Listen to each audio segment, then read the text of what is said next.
शरीर के अंदर के ऑर्गन्स के स्वास्थ्य को बेहतर से बेहतर करने के लिए योग के आसन लाभकारी होते हैं, प्राणायाम लाभकारी होते हैं। इसलिए हमारे ऋषियों ने व्यायाम में योग को शामिल किया और योग के अनेक आसनों को तैयार किया। इसलिए 84 लाख आसन हैं।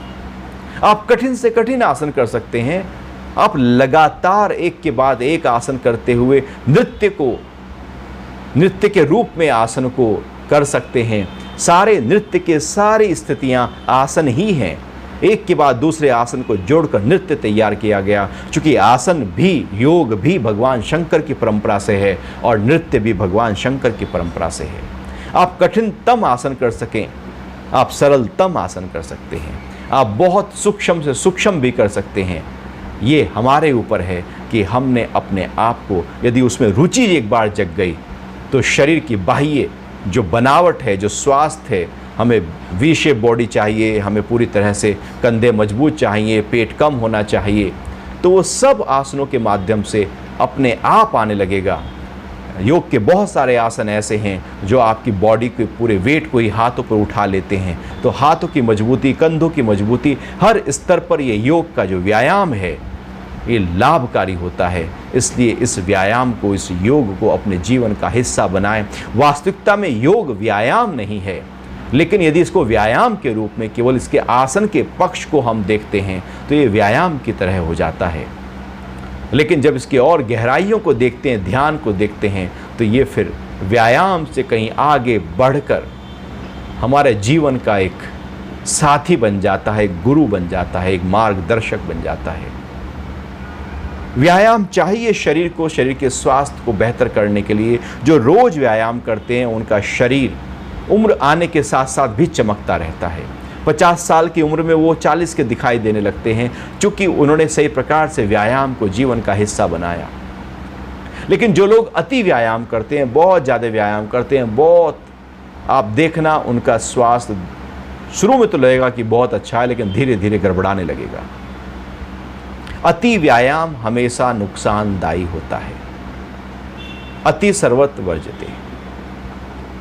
अति व्यायाम से उस समय तो शायद अच्छा लगेगा, लेकिन कहीं ना कहीं किसी ना किसी रूप में, इसलिए स्पोर्ट्स इंजरी इतनी होती है क्योंकि वहां पर अति कर लिया जाता है। जब एक्सेस किया जाएगा कोई भी चीज तो इंजरी हो जाएगी। लोग ट्रेडमिल पर दौड़ते हैं, फिर घुटने का दर्द आता है। जिम करते हैं, कमर दर्द आता है। ऐसा कोई आप जाकर देखें बॉडी बिल्डर नहीं जिसके कमर में दर्द ना हो, वेट्स उठाए हों और कमर में दर्द ना हो, क्योंकि वहाँ पर अति हो जाता है। शरीर को उतने व्यायाम की ज़रूरत आखिर है नहीं जितना कई बार हम उसको देने लगते हैं। उसको व्यायाम चाहिए, लेकिन नपा-तुला चाहिए, व्यवस्थित चाहिए, सम्यक चाहिए, सम्यक व्यायाम चाहिए, नॉट अति व्यायाम चाहिए, बार बार दिन भर व्यायाम चाहिए। तो जब सम्यक व्यायाम जीवन का हिस्सा बनता है तो वो व्यायाम हमारे स्वास्थ्य में चार चांद लगाने लगता है। हमारी ऊर्जा को, हमारे आभा मंडल को, हमारे मन को और बेहतर करने लगता है। तो जीवन में व्यायाम एक बहुत महत्वपूर्ण पिलर है। क्योंकि व्यायाम जब बेहतर होगा तो भूख अच्छी लगेगी और भोजन जो आप ले रहे हैं उसका पाचन अच्छा होगा। व्यायाम जब अच्छा होगा तो आपकी नींद की क्वालिटी बेहतर होगी और रात को नींद अच्छी आने से एक पिलर और मजबूत हो जाएगा। तो व्यायाम आपके आहार के पिलर को और आपके नींद के और पिलर को मजबूत कर देता है। व्यायाम जीवन के हर पड़ाव तक होना चाहिए। उम्र भले 90 साल भी क्यों ना हो गई हो किसी की, फिर भी हल्के फुल्के हाथ पैर को हिलाना, गर्दन को घुमा लेना, सांस को भरना निकालना, हल्के फुल्के आसन कर लेना जरूर करें, नहीं तो शरीर में स्टिफनेस आ जाएगी और बिना हिला डुला शरीर, ज़्यादा मूवमेंट जब कम होती है तो वो उम्र बुढ़ापे की तरफ, अति बुढ़ापे की तरफ और मौत की तरफ शरीर जाने लगता है। शरीर फिर कमज़ोर होने लगता है, बीमार होने लगता है। उसमें गति शरीर के स्वास्थ्य को बेहतर करने लगती है। तो व्यायाम को ध्यान दें, उसको बल दें, जीवन का हिस्सा बनाएं। ऐसे ही जैसे आहार हिस्सा है, ऐसे ही जैसे नींद हिस्सा है। चूंकि ये व्यायाम ही है जो रोगों से रोकथाम कर देगा और योग से बेहतर कोई और व्यायाम नहीं, योग से बेहतर कोई और ऐसे शरीर की क्रियाकलाप नहीं जो बीमारियों को दूर कर सके, चिकित्सा कर सके। कोई स्पोर्ट्स एक्टिविटी बीमारी को दूर नहीं करेगी। आपको योग की शरण में आना पड़ेगा।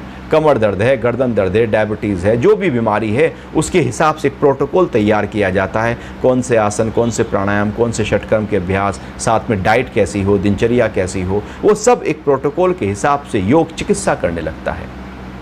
योग रोकथाम कर देता है कि आप रोज करेंगे तो बीमारी आएगी नहीं, क्योंकि रोकथाम हो रही है। तो व्यायाम जीवन का जब हिस्सा बनता है और योग यदि जीवन का हिस्सा बन जाए तो आप निश्चित मानिएगा, जब योग जीवन में आता है तो रोग नहीं रहते। जब योग है तो रोग नहीं है, और रोग इसलिए है क्योंकि योग नहीं था। योग को अपना लीजिए। और कल अंतर्राष्ट्रीय योग दिवस है। योग की महत्ता हजारों सालों से चली आ रही है, ऋषियों की परंपरा से चली आ रही है। हमारी न जाने कितनी विद्याएं आई हैं और चली गई, लुप्त हो गई। योग जू का त्यों खड़ा रहा, क्योंकि इसकी महत्ता, इसका लाभ ही ऐसा है कि हर शास्त्र, हर गुरु परंपरा में, हर गुरु शिष्य परंपरा में इसका वर्णन मिला है। ये अनुभव का विषय रहा और लगातार पीढ़ी दर पीढ़ी ये अभ्यास होते चले गए। इसलिए योग आज भी जिंदा है, और योग ही एक ऐसी चीज है जिसके आधार पर भारत हमेशा गुरु रहा है। योग को हमें फिर से अपना लेना होगा, जीवन का हिस्सा बना लेना होगा। योग यदि जीवन का हिस्सा बन गया तो आप निश्चित मानिएगा, शरीर तो स्वस्थ है ही है, बाकी जीवन के हर पहलू, हर आयाम पूरी तरह से हमारे स्वस्थ होते चले जाएंगे। योग के आसन, योग की सूक्ष्म क्रियाएं, योग के षटकर्म, योग के प्राणायाम शरीर के स्वास्थ्य को बेहतर करने में मदद करते हैं। इम्यून सिस्टम को बेहतर कर देंगे। और आज जैसे कोरोना का समय है, कोरोना काल है, कोई ना कोई वायरस हमेशा बाहर रहता ही है। कोई बहुत ज़्यादा मारक हो जाता है, बहुत ज़्यादा ताकतवर वायरस आ जाता है बाहर से, प्रकृति से।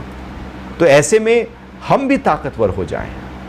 यदि हम उससे ज़्यादा ताकतवर हैं, हमारा इम्यून सिस्टम और ज़्यादा बेहतर है, वाइट ब्लड सेल्स और सक्रिय हैं, हमने आहार पर ध्यान दिया है, नींद पर ध्यान दिया है, व्यायाम पर और योग पर ध्यान दिया है, मन की स्थिति पर ध्यान दिया है, तो इम्यून सिस्टम हमारा बेहतर होने लगेगा। और बाहर के वायरस का अटैक यदि हम पर हो भी गया तो हमारा कुछ बिगाड़ नहीं पाएगा, वो ठहर नहीं पाएगा ज़्यादा लंबे समय तक, शरीर को ज़्यादा कुछ नुकसान कर नहीं पाएगा, क्योंकि हमारी तैयारी पहले से ही बहुत अच्छी है।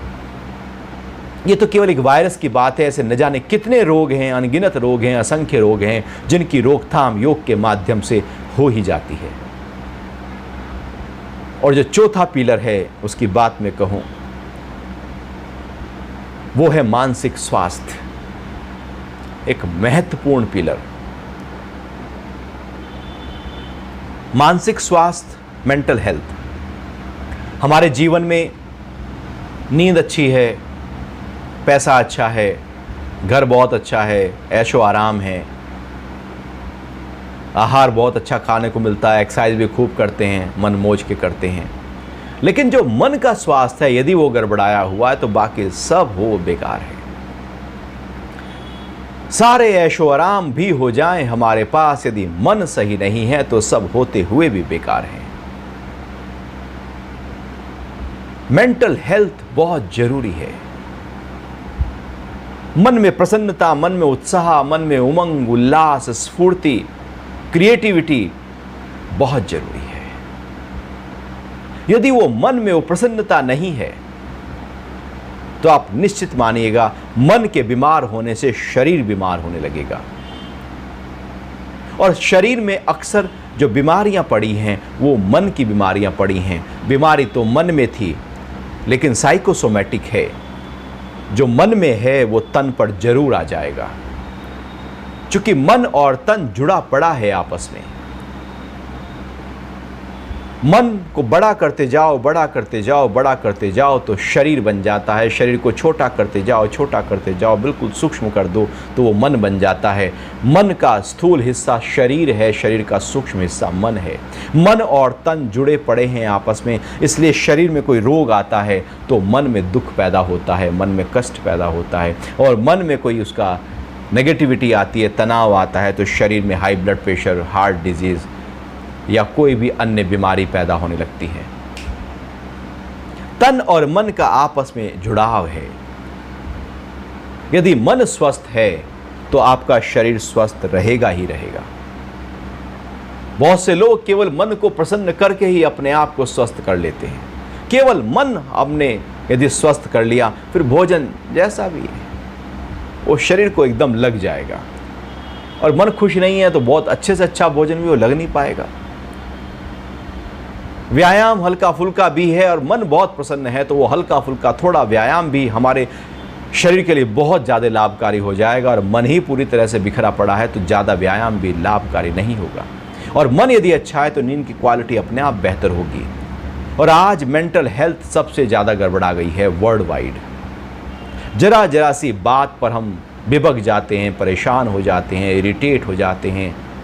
जरा जरा सी बात पर हिंसा पर उतारू हो जाते हैं, क्रोध में आ जाते हैं, आपस में लड़ पड़ते हैं। घर में झगड़ों का कारण हमारे मन का अस्वस्थ होना ही तो है।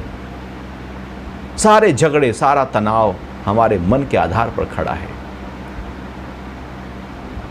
ये मन ही तो है। यदि इसका स्वास्थ्य बेहतर है तो आप सुबह से लेकर रात तक प्रसन्न हैं, आनंदित हैं, प्रफुल्लित हैं, हर विपरीत परिस्थिति को बड़े आराम से हैंडल कर पा रहे हैं। और यदि मन ठीक नहीं है तो जरा सी किसी की बात भी हमको हिला देती है। जरा सा कुछ बाहर प्रकृति थोड़ी सी गड़बड़ाए तो व्यक्ति हिल जाता है। आज का समय ऐसा ही है। कोरोना काल में सब घर में हैं। एक डर है कि मुझे ना हो जाए, दूसरा डर है कि सब इकोनॉमिक गड़बड़ा रही है, तनख्वाहें कम हो रही हैं, नौकरियां जा रही हैं, कारोबार कम हो रहा है। तो विपरीत परिस्थितियां जब घट रही हैं तो मन हिल जाएगा, मन डर में आ जाएगा, तनाव में आ जाएगा और परेशान होने लगेगा। परिस्थितियां आई हैं, जाने के लिए आई हैं, वो चली जाएंगी। ऐसी कोई परिस्थिति आज तक नहीं रही है जो रह ही गई है। वो आई थी, चली गई। भयंकर से भयंकर, बड़े से बड़ा दुख टिकता नहीं है, वो भी चला जाता है, ये भी चला जाएगा। लेकिन मेंटल हेल्थ यदि हमारी बहुत मजबूत है तो हम अडिग खड़े रहेंगे एकदम पूरी तरह से। परिस्थितियां चली जाएंगी लेकिन हमारा कुछ बिगाड़ नहीं पाएंगी। और यही मेंटल हेल्थ अध्यात्म है, स्पिरिचुअलिटी है। ये स्पिरिचुअलिटी मतलब सुख घट रहा हो या दुख घट रहा हो, दोनों में सम हैं आप। लाभ हो या हानि सम हैं आप। जय हो या पराजय सम हैं आप। सम है जीवन की हर अनुकूल प्रतिकूल परिस्थितियों में। ये स्थिति जब बीच में, मध्य में हम आ जाएं, हम संतुलित हो जाएं, ना इधर ना उधर, मन ऐसा मजबूत हो जाए कि बाहर का प्रभाव हम पर असर ना डाल पाए, तो आप निश्चित मानिएगा आपकी मेंटल हेल्थ बेहतर बेहतर और बेहतर होती जा रही है। मन का स्वास्थ्य कैसे चेक करेंगे, कैसे पहचानेंगे? आपने किसी को कोई काम कहा, उसने नहीं किया, अब हमारा मन हिलता है क्या? आपके अनुरूप काम नहीं हुआ, आपका मन हिलता है क्या? किसी ने आपको कुछ उल्टा सीधा बोल दिया, आपका मन हिल रहा है क्या? कुछ नुकसान हो गया, मन कितना हिल रहा है? जब कुछ विपरीत घट जाए, बाहर आपके अनुसार ना हो, आपको चेक करें कि कितना हिलते हैं हम। जितना ज़्यादा हिल रहे हैं उतना ही मन हमारा बिखरा हुआ है। जितना ज़्यादा मजबूत हैं हम, उतनी मेंटल हेल्थ हमारी बेहतर है। ये पैमाना हम खुद ही अपने आप अनुभव कर सकते हैं कि मेरा मन कितना मजबूत है या कितना कमज़ोर है। जब मन कमज़ोर होता है तो छोटी छोटी बातें भी सहन नहीं हो पाती और किसी के कुछ कहने पर हम एकदम बिबक जाते हैं। अर्थात हमारी जो डोर है वो किसी के हाथ में है। उसने डोर खींची और हम परेशान हुए। उसने कुछ बोला, हम परेशान हुए। उसने काम नहीं किया, हम परेशान हुए। कोई भी हमें हिला सके, हम कमज़ोर हैं। हमें कोई ना हिला सके, ये मजबूती मेंटल हेल्थ है। यदि मैं दुखी ना होना चाहूं तो दुनिया की कोई ताकत मुझे दुखी कर नहीं सकती। ये अपने आप पर एक मजबूती है, अपने आप पर एक पकड़ है कि बाहर की परिस्थिति हिला नहीं पाएगी। मेरी स्थिति मजबूत है, परिस्थिति चली जाएगी और उस परिस्थिति से निकलने का रास्ता मैं निकाल लूँगा। मैं निकाल लूँगा इन परिस्थितियों से निकलने का रास्ता। जैसे बहुत ट्रैफिक होता है और हम अपनी कार को, स्कूटर को, बाइक को निकाल के ले जाते हैं, ऐसे ही हमने भी सीख लिया है, समझ लिया है, जान लिया है, जब दुख आएंगे उनसे भी मैं आगे निकल जाऊंगा।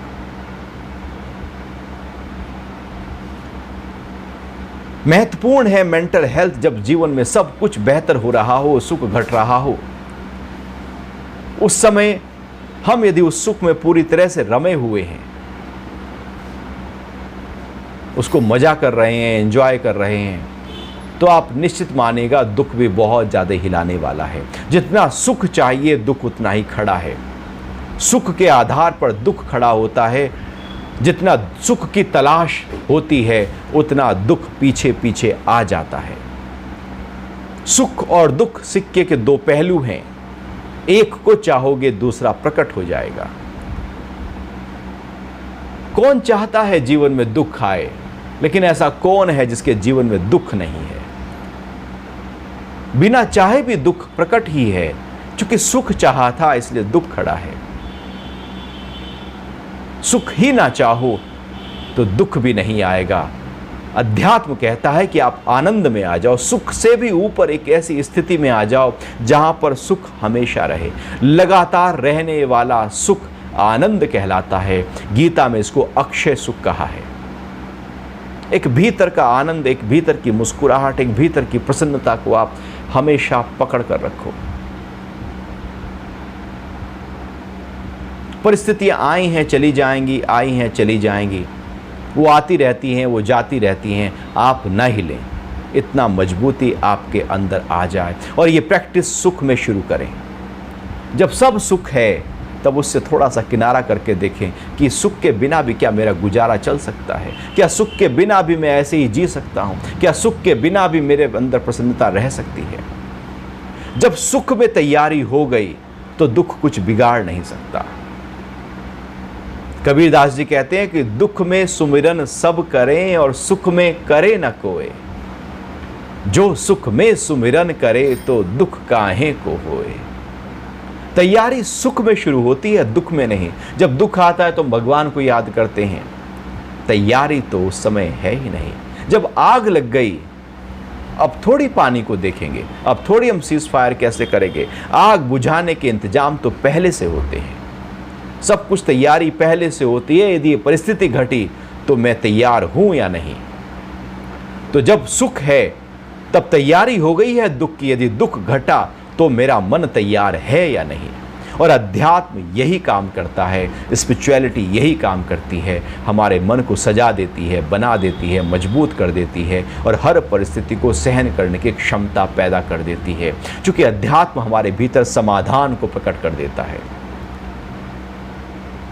जब हमारे भीतर समाधान प्रकट हो जाता है तो समस्या कुछ भी क्यों ना हो, कितनी भी बड़ी क्यों ना हो, उस समस्या को आप बहुत आराम से सॉल्व कर लेंगे, क्योंकि समाधान अंदर से प्रकट है। समाधान जब जगा है, समाधान जब बड़ा है तो समस्या का निदान हो ही जाएगा। और यदि अंदर का समाधान नहीं खड़ा है तो समस्या परेशान करेगी। एक के बाद दूसरी समस्या के बाद तीसरी समस्या जीवन भर खड़ी ही रहेंगी और समस्या में उलझे ही रहेंगे। हमें समाधान को पकड़ना है, समस्या अपने आप चली जाएगी। यदि समस्या को पकड़ लिया तो समस्या खड़ी रह जाएगी। समाधान प्रकाश है, समस्या अंधकार है। जब टॉर्च आपके हाथ में है तो आप जहाँ जाते हैं टॉर्च जलाते हैं, अंधेरा मिट जाएगा। अध्यात्म एक टॉर्च की तरह है, एक ज्ञान की तरह है, एक प्रकाश की तरह है, जो हमें अज्ञान से, जो हमें दुखों से निकालने का रास्ता दिखा देता है। इसलिए मेंटल हेल्थ को बेहतर करने के लिए आप जरूर ध्यान किया करें, अपने साथ रहा करें। जितना अपने साथ रहेंगे उतना मन को ताकत मिलेगी। हम अपने ही साथ नहीं होते,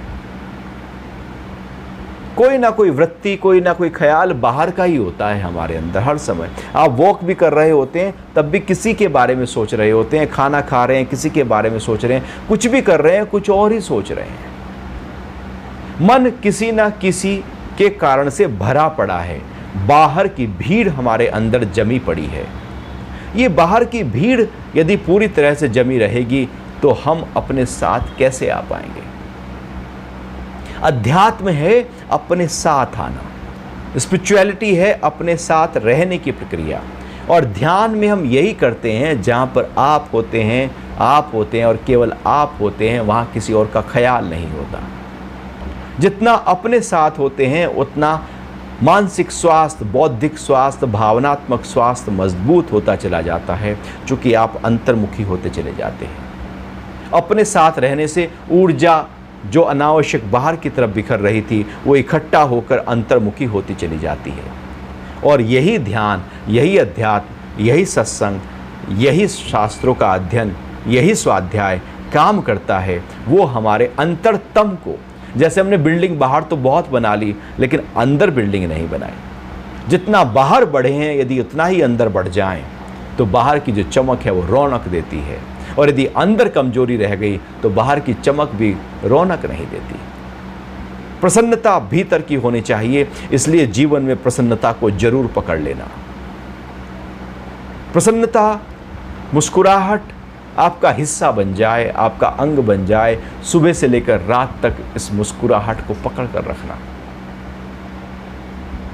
कभी होठों पर मुस्कुराहट है, कभी आंखों में मुस्कुराहट है, कभी हाव भाव में मुस्कुराहट है, और नहीं तो मन में मुस्कुराहट है ही है। जब भी आईना देखो तो मुस्कुराहट को चेक कर लो कि चेहरे पर मुस्कुराहट है या नहीं है। जैसे हम फोटो खिंचवाते हैं मुस्कुराता हुआ चेहरे की फोटो को ड्राइंग रूम में लगाते हैं, यदि मायूस चेहरा है, ऐसी उदास है, परेशान चेहरा है, क्या उसकी फ़ोटो आप कभी बाहर कहीं भेजते हैं, कहीं लगाते हैं? वो मायूस चेहरे वाली फ़ोटो आपको ही अच्छी नहीं लगती, दूसरे को क्या से अच्छी लगेगी? और चेहरा यदि हमारा मायूस है तो फिर यदि आप आईने में देखेंगे तो आपको ही वो चेहरा अच्छा नहीं लगेगा, तो दूसरे को कैसे अच्छा लग सकता है? जब मायूस होते हैं तो मन पर असर पड़ता है, मन नेगेटिव होने लगता है। मन नेगेटिव हो गया तो तन पर असर आ जाता है, एक पूरी श्रृंखला, एक चेन बन जाती है। चेहरे पर प्रसन्नता को बढ़ाएं, मौका मिलते ही ठहाके लगाएं, खिलखिलाएं, मुस्कुराएं, और एक ऐसा घर का माहौल तैयार करें जिसमें मुस्कुराहट हो। ऑफिस में एक ऐसा माहौल तैयार करें जिसमें एक हल्कापन हो, भारीपन नहीं। सब भारी कर ही रहे हैं हमको, तो यदि आपने हल्का होना सीख लिया तो जीवन जीना सीख लिया। जीवन की जीवंतता हल्केपन में है, भारीपन में नहीं। यदि ये हल्कापन हमारे साथ आ गया, और मुस्कुराहट और प्रेम हल्कापन देता है, तो मुस्कुराहट को पकड़ो और दिन भर मुस्कुराहट में रहो। आप पाएंगे मन में जो नेगेटिव थॉट थे वो अपने आप चले गए। दो चीज़ें एक साथ नहीं रह सकती, या तो मुस्कुराहट रहेगी या नेगेटिव थॉट रहेगा। जब नेगेटिव थॉट है तो मुस्कुराहट नहीं होती, जब मुस्कुराहट है तो नेगेटिव थॉट नहीं है। जैसे प्रकाश है तो अंधेरा नहीं होता, अंधेरा है तो प्रकाश नहीं होता। यदि आपने मुस्कुराहट को पकड़ लिया तो नेगेटिव थॉट अपने आप चले जाएंगे, कुछ करने की ज़रूरत ही नहीं रही। एक को पकड़ लिया, दूसरा अपने आप अलाइन होने लगेगा। हमने मुस्कुराहट, चेहरे की मुस्कुराहट को कहीं खो दिया, कहीं भूल गए, इसलिए हमारा मन थोड़ा डिस्टर्ब हो गया, अशांत होने लगा, तनाव में आ गया, डिप्रेस होने लगा, और मन के बहुत सारे रोग शुरू हो गए। क्योंकि निराश, जैसे आप उत्साह में भरे हों, उल्लास में भरे हों, आपका पोस्चर एकदम सीधा हो जाएगा, आप ऊर्जा से भरे होंगे। और यदि निराश है तो गर्दन नीचे की ओर आ जाएगी, हम एकदम डाउन से होने लगेंगे। मन की स्थिति तन पर प्रभाव डालती है, तन की स्थिति मन पर प्रभाव डालती है। मुस्कुराहट को अपना हिस्सा बनाए, और घर के अन्य लोगों को भी कह दे कि यदि मैं ना मुस्कुराऊं तो तुम याद दिलाना, तुम ना मुस्कुराओ तो मैं याद दिलाऊंगा। और ऐसे करते हुए हम एक दूसरे को मुस्कुराहट याद दिलाते हुए पूरे घर के माहौल को मुस्कुराता हुआ, हल्का और मुदिता के साथ कर देंगे। जब ये हल्का माहौल हमारे घर का होने लगेगा तो हमारा मन अपने आप हल्का होता चला जाएगा, शांत होता चला जाएगा। तो मुस्कुराहट को पकड़ें, ध्यान की प्रैक्टिस करें, और कुछ अध्यात्म कि विपरीत परिस्थितियां घट रही हो तो किस तरह से भीतर की मजबूती आप ला सकें। इसलिए हमारे शास्त्र हैं, उनका अध्ययन है, इसलिए सत्संग है, इसलिए वो टॉक्स हैं जिनके माध्यम से आप अपने आप को जानने की कोशिश करें और कोई ना कोई जाप, चाहे वो ओम का जाप हो, जिससे हम अंतर्मुखी यात्रा शुरू कर सके। ऐसी कोई साधना, ऐसी कोई तपस्या हमारे जीवन में यदि है तो हमारा मन स्वस्थ रहेगा। और यही नहीं होती हमारे जीवन में, बाकी सब है, इसलिए मन गड़बड़ा गया है। आपने देखा होगा छोटी छोटी बातों पर रास्ते में जा रहे हैं, जरा सी कार टकराए नहीं कि मार देते हैं, जरा सा कुछ कहा नहीं कि लड़ाई कर देते हैं। सहन शक्ति नहीं है, धैर्य नहीं है, क्योंकि अपने साथ हम बैठे नहीं हैं। अपने साथ जितना बैठेंगे उतना सहन शक्ति हमारे अंदर बेहतर बेहतर और बेहतर होती चली जाएगी। लेकिन हम तो हमेशा दूसरों के साथ होते हैं, दूसरों के ख्याल में होते हैं, दूसरों से चर्चा में होते हैं, इसलिए हम अंदर से हमारा निर्माण नहीं हो पाता, हम अंदर से मजबूत नहीं हो पाते, स्थिर, एकाग्र और केंद्रित नहीं हो पाते। और अध्यात्म यही काम करता है, वो हमारे मन के स्वास्थ्य को बेहतर कर देता है। तो हमें अपने मन के स्वास्थ्य को बेहतर करने के लिए, अपने मेंटल हेल्थ को बहुत ही ज़्यादा व्यवस्थित करने के लिए ध्यान देना होगा। क्योंकि जीवन में सब होने पर यदि मन ठीक नहीं है तो सब होता बेकार है, और मन ठीक है, कुछ भी नहीं है तो भी बहुत अच्छा है। व्यक्ति अपने जीवन को आराम से जी लेगा। और मन में यदि भारीपन, डिप्रेशन है, आपने देखे होंगे ऐसे बहुत सारे केस आज सोसाइटी में हो रहे हैं कि मन ठीक नहीं था, आत्महत्या कर लेते हैं लोग। मन संभला हो तो विपरीत परिस्थितियां कितनी भी क्यों ना हो निकल जाएंगे उससे, और मन बिफरा हो तो जरा सी परिस्थिति सहन नहीं कर सकते, क्योंकि मन मजबूत नहीं हुआ है। बाहर की चमक भीतर की चमक नहीं ला सकती। भीतर की चमक के लिए भीतर काम करना पड़ेगा, बाहर की चमक के लिए बाहर काम करना पड़ेगा। अध्यात्म, योग, ध्यान भीतर की चमक पैदा करते हैं, भीतर की मजबूती और शुद्धता पैदा करते हैं, जिससे हम भीतर एकाग्र और ठहरे हुए होने लगते हैं। इसलिए अपने साथ जरूर बैठा करें, ध्यान जरूर करें, 10 मिनट करें, 15 मिनट करें, एकांत में बैठ जाएं और किसी जाप या ओम के जाप को करते हुए, श्वासों पर ध्यान को लाते हुए या आज्ञा चक्र पर ध्यान को रखते हुए किसी भी उपाय से करें, लेकिन ध्यान में जरूर उतरें, अपने साथ जरूर आएं। और फिर आप पाएंगे कि ध्यान में जब आपको आनंद आने लगेगा तो उसका समय अपने आप बढ़ता चला जाएगा, बढ़ता चला जाएगा। और ये बढ़ता हुआ समय आप पाएंगे कि आपका मन नव निर्माण कर रहा है। पूरी तरह से पुरानी आदतें आपकी दूर होने लगेंगी, आपके सोचने के नज़रिए में परिवर्तन आ जाएगा, आपके बोलने के नज़रिए में परिवर्तन आ जाएगा। हमारी वाणी पहले से ज़्यादा और बेहतर होने लगेगी, हमारे शब्दों में निखार आने लगेगा, क्योंकि शब्द ही तो है। शब्दों के घाव जल्दी से बढ़ते नहीं हैं, क्योंकि शब्दों का घाव सीधा हृदय पर काम करता है। और यदि शब्दों में प्रेम और ज्ञान उतर जाए तो कोई भी हमारा दुश्मन हो नहीं सकता, द्वेष किसी से हो नहीं सकता, क्योंकि हमने अपने मन को शांत किया है, ठहराव दिया है, जिसके कारण से हमारे शब्द और हमारे सारे कर्म बेहतर होते जा रहे हैं। मन स्वस्थ है तो कर्म बेहतर होंगे ही होंगे, अच्छे होंगे ही होंगे। यदि मन ही स्वस्थ नहीं है तो कर्म भी हमारे हिलने लगेंगे, कर्म बेहतर हो नहीं पाएंगे। कर्मों को बेहतर करना हो तो मन को साधना होगा, और अध्यात्म, योग और ध्यान मन को साध कर पूरे के पूरे व्यक्तित्व का निर्माण कर देते हैं। इसलिए हमारे यहाँ पर प्रार्थना है। प्रार्थना भी तो मन के स्वास्थ्य को बेहतर करती है, लेकिन हम प्रार्थना को भी आदतन कर लेते हैं, एक आदत की तरह। जैसे रोज़ हम नहाते हैं ऐसे ही रोज़ हम पूजा पाठ कर लेते हैं, बस वो हो गया। आदतन प्रार्थना कभी भी मन को संवार नहीं सकती। कॉन्शियस थॉट होना चाहिए, कॉन्शियस एक्शन होना चाहिए आपके, तब जाकर कॉन्शियसनेस पर सीधा प्रभाव होता है और हम पूरी तरह से जागरूक हो जाते हैं। जब जागरूक होकर आप प्रार्थना करते हैं, ध्यान में उतरते हैं, तो उसका प्रभाव सीधा हमारे मन पर आ जाता है। और जब बेहोशी में रोज कर रहे थे, आदतन कर रहे थे, आप जब प्रार्थना में जाएंगे, ध्यान में जाएंगे, तो उसका लाभ नहीं हो पाएगा। इसलिए सजग होकर, होश में आकर जरूर स्पिरिचुअल प्रैक्टिसेस में आप जाएं, जिससे हमारा मन संवरेगा।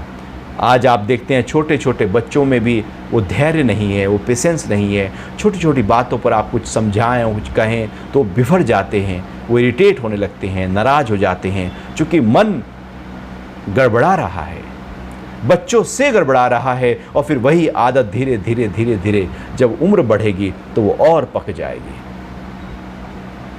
मन को मजबूती जरूर दें और कोशिश करें कि पूरे परिवार में जो मानसिक स्वास्थ्य है वो बेहतर से बेहतर होने लगे। इसलिए योग का मतलब ही है अपने स्वरूप को, महर्षि पतंजलि कहते हैं, योगश्चित्त वृत्ति निरोधः।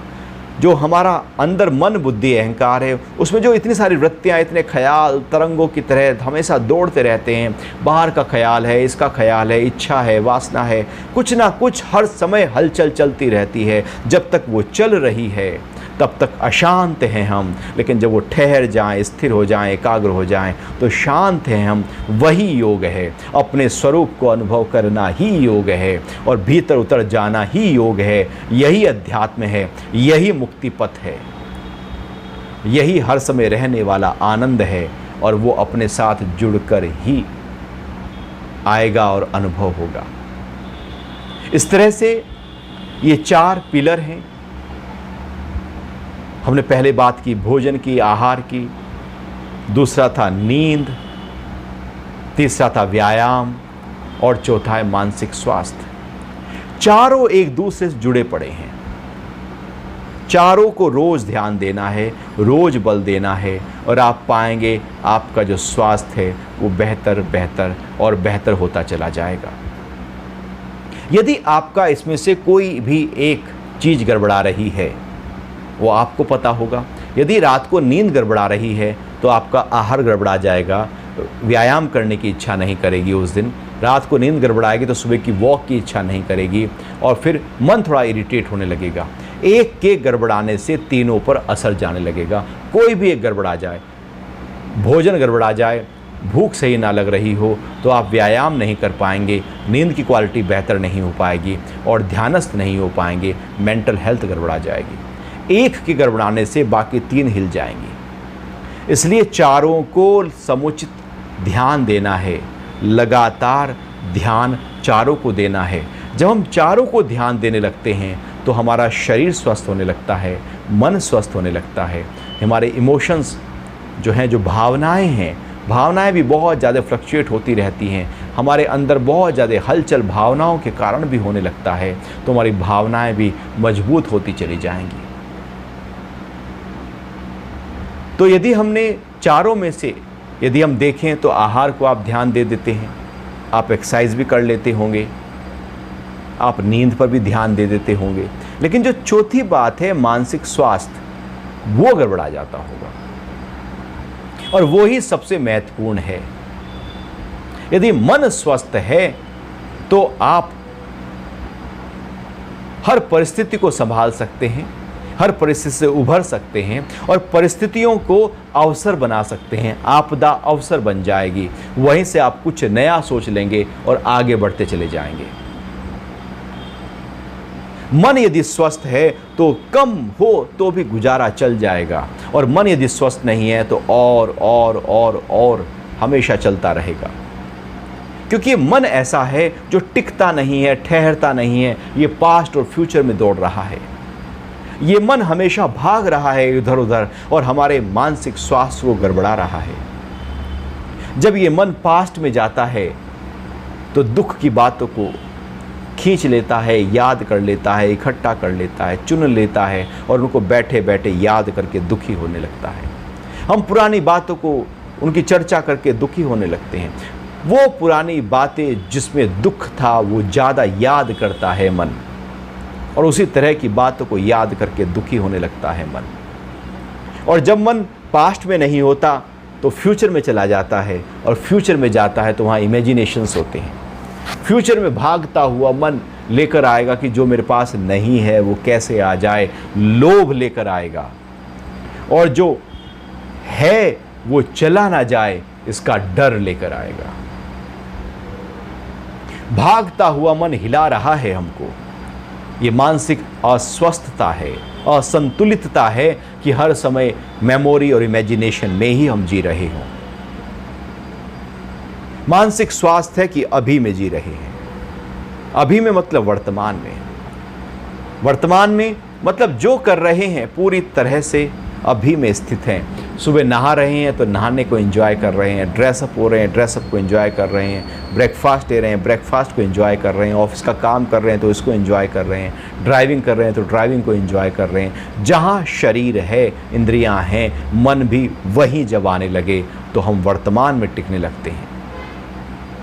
हमारा शरीर, हमारी इंद्रियाँ जहाँ है, मन कहीं और है, मन कहीं भाग रहा है। ये भागता हुआ मन ही हिला देता है, तनाव, डर देता है। भय भी क्या है? जो भी हुआ ही नहीं है उसके बारे में सोचना, ऐसा ना हो जाएगा, वैसा ना हो जाए। हम अभी डर रहे हैं, जो घटा ही नहीं, कल्पना का भय हमारे अंदर चलता रहता है। तो इस कारण से हमारा मन हिलने लगता है। हमें अपने मन को ध्यान देना होगा, बल देना होगा, उसके अंदर अभयता, निडरता पैदा करनी होगी।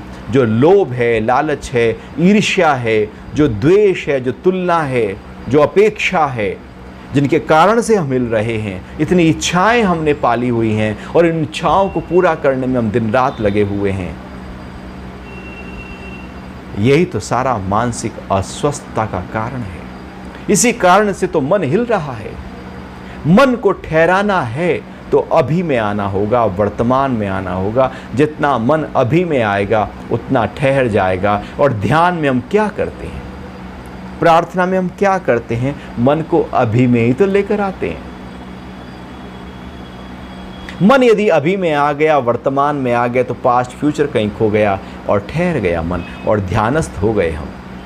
मन अभी में आ गया और पूजा में, पाठ में, जप में, जो भी आप कर रहे हैं और ठहर गया वहाँ पर, तो आप वो जो प्रार्थना है वो अभी में हमको ले आई। जितना अभी में आएंगे, जब जब अभी में आएंगे, तब तब जीवन का आनंद लेंगे। जब मन भागेगा आनंद नहीं ले पाएंगे। इसलिए आनंद अभी में है। कोई भी चीज़ आपको यदि बहुत ज़्यादा रस देती है तो रस हमारे भीतर है, वस्तुओं में रस नहीं है। जब जब जो वस्तु हमें रस दे रही है, हम उसी समय आकर उस वस्तु को एंजॉय करते हैं, इसलिए वो रस देती है। यदि मन कहीं और चला जाए, भोजन लगा हो सामने, स्वादिष्ट भोजन है, मन पसंद भोजन है, एक फ़ोन कॉल आता है कि दुर्घटना हो गई प्रिय की, अभी वो भोजन आपको निरस दिखने लगेगा, अच्छा नहीं लगेगा।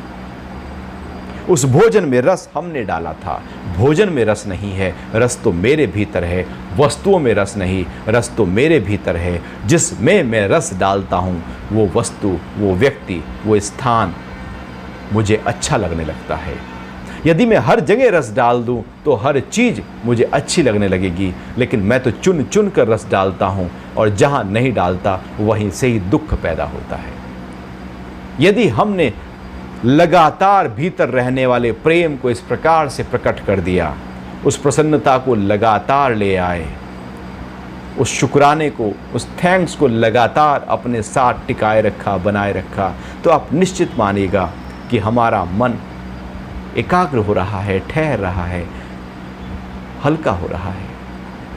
यदि आपको कभी ऐसा लगे कि मन बहुत भारी हो गया है, डिप्रेस हो रहा है, बहुत ज़्यादा मन में चीज़ें चल रही हैं लेकिन वो टूट नहीं पा रही हैं, चाह कर भी ध्यान में बैठते हैं तब भी वही बात चल रही है, श्वासों पर ध्यान है तब भी वही बात चल रही है, वो टूट ही नहीं पा रहा है, तो ऐसे में गुनगुनाना शुरू कर दीजिए। किसी भी मंत्र का जाप करना शुरू कर दीजिए। गुनगुनाना सबसे अच्छा तरीका है मन में चल रहे नेगेटिव थॉट को तोड़ देने के लिए। जैसे कोई भी आप गाना गुनगुनाते हैं तो वो गुनगुनाने से एकदम हल्कापन आ जाता है। जब गुनगुनाते हैं तो कोई थॉट नहीं चलता। इसलिए हमारे यहाँ पर सब गीता का मतलब है जो गाया जाए। सारे उपनिषद, सारे वेद मंत्र गाए जाते हैं, गुनगुनाए जाते हैं, अंदर ही अंदर उनका लगातार मंथन, चिंतन, मनन होने लगता है। कोई भी एक मंत्र, कोई भी एक आयत, कुछ भी एक चीज़ लें, जिसलिए हम हनुमान चालीसा लेते हैं, कोई एक लाइन ली, कोई भी एक चीज़ लेकर यदि मन में उसको लगातार पढ़ना शुरू करते हैं तो मन में जो लीक बनी हुई है नेगेटिविटी की, वो टूट जाएगी। तो मुस्कुराना जीवन में पक्का करें, गुनगुनाना पक्का करें और शुक्राना पक्का करें। मुस्कुराना, गुनगुनाना और शुक्राना यदि हमारे जीवन में आ गया तो हमारा मेंटल हेल्थ, मानसिक स्वास्थ्य बेहतर और बेहतर होता चला जाएगा। और दिन में जब भी याद आए अपने ध्यान को अपने सांसों पर लाएं और सांसों को महसूस करें कि कब श्वास आया, कब श्वास गया। श्वासों के साथ जितना जुड़ेंगे मन उतना शांत और बेहतर, हल्का होने लगेगा। मन में यदि कोई तनाव भी है तो अपने ध्यान को अपने सांसों पर ले आएं, मन उसी समय ठहर जाएगा। क्योंकि मन को प्राण से ताकत मिलती है। यदि प्राण को ही हमने फोकस कर लिया तो मन अपने आप शांत होता चला जाएगा। तो इस तरह से हम अपने मन को, हमारे पास कुछ टूल्स होने चाहिए कि कौन से साधन से हम अपने मन को कब संभालें और निरंतर कौन से उपाय करते रहें जिनके माध्यम से हम अपने मन की संभाल करें। जैसे तन की संभाल करते हैं, किसी मक्खी मच्छर से, गिरने से, खड्डे से, किसी भी तरीके से शरीर को चोट ना पहुँचे, इसलिए तन की संभाल हमारी जारी है। लेकिन मन की संभाल कि किसी के कहने पर, किसी ऐसी बात पर, किसी नुकसान पर, किसी के अपमान पर, किसी इच्छा से, किसी वासना से, किसी कारण से मेरे मन में नीचा कमजोरी ना आ पाए, मेरा मन नीचे की तरफ ना आ पाए, अपने मन की संभाल करते रहो। मन को हमेशा उठाते रहो, ताकत देते रहो, बल देते रहो, मन को ऊंचाइयों पर रखो, मन को नीचे ना गिरने दो। मन यदि नीचे गिरा तो नेगेटिव हो जाएगा और नेगेटिव मन बिखेर देगा सब कुछ। जो भी कुछ इकट्ठा किया है सब तहस नहस कर सकता है, सारे संबंध तोड़ सकता है। इसलिए डाइवोर्स होते हैं, इसलिए दुश्मनी पैदा होती है, इसलिए द्वेष होता है, इसलिए झगड़े होते हैं, क्योंकि मन बिखर गया है। इस मन को संभाल लीजिएगा, आप पाएंगे जीवन में सब कुछ संभल गया है। इसलिए अध्यात्म है, स्पिरिचुअलिटी है जो हमारे मन को संभाल देगी, बुद्धि को संभाल देगी और बुद्धि में निश्चय भाव ले आएगी। वो बुद्धि जिसमें संशय रहते हैं, करूं ना करूं, जाऊं ना जाऊं, खाऊं ना खाऊं, ये पता नहीं गलत कर लिया, ये डिसीजन सही नहीं लिया। बुद्धि में जो हलचल है वो भी हमारे अंदर, जब हम अध्यात्म की तरफ बढ़ते हैं तो विवेक पैदा होता है और फिर वो जो विवेक है वो हमें बताता है कि क्या करना है, क्या नहीं करना, क्या अच्छा है, क्या बुरा है। फिर हम उस पर विवेक के अनुसार चलने लगते हैं। हमारे ही भीतर हमारा गुरु प्रकट हो जाता है और वो हमें दिशा देने लगता है। इस प्रकार जब हम जीवन को सही प्रकार से लेकर चलते हैं और चारों पैरों को, जैसे कुर्सी के 4 पैर हैं, चारों मजबूत हैं, तो आप आराम से बैठ सकते हैं और यदि एक भी लड़खड़ा गया तो गिर जाएंगे। इस प्रकार से चारों को हमें ध्यान देना है। एक भी यदि कमज़ोर हो रहा है तो उसको विशेष ध्यान देना होगा। कोई भी पक्ष हमारा कमज़ोर रहना नहीं चाहिए।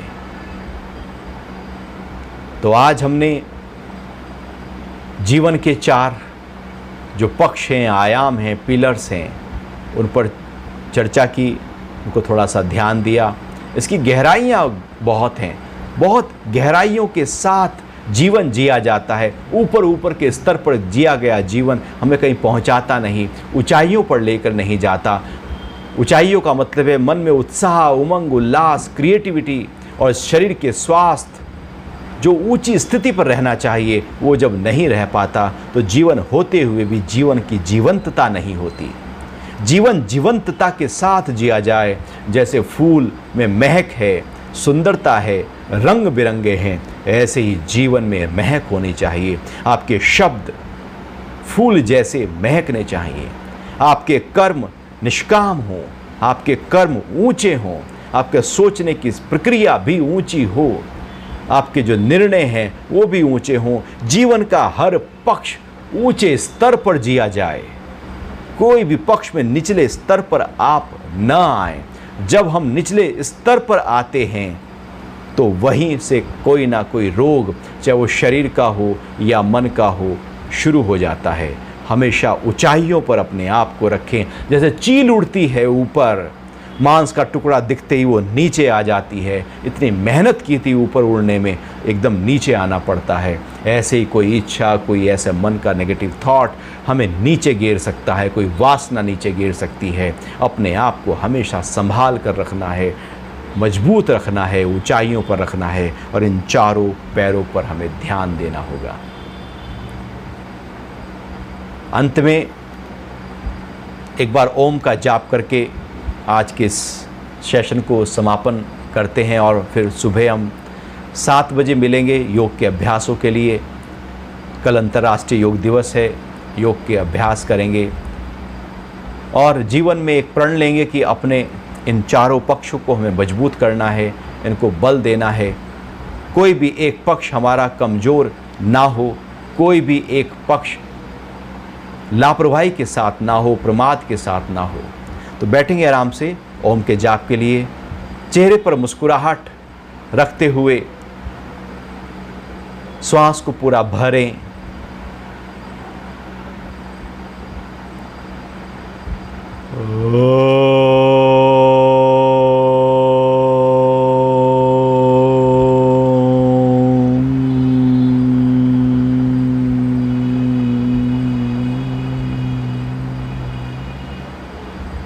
एक बार और